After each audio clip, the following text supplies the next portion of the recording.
أعوذ بالله من الشيطان الرجيم. بسم الله الرحمن الرحيم.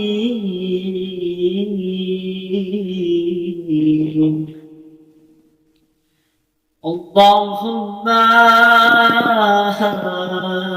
كن وليك حجة ابن الحسن صلواتك عليه وعلى آبائه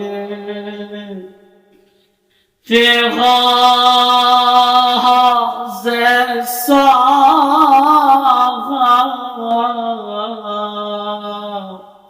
وفي كل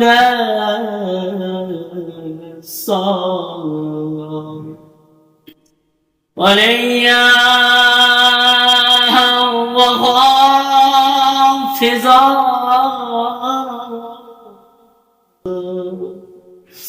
وقاهدا وناصرا ودليلا وحينا حتى تسكنه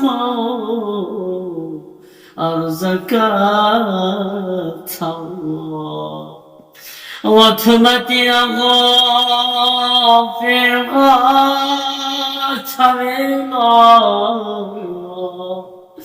برحمتك يا رحمن الرحيم.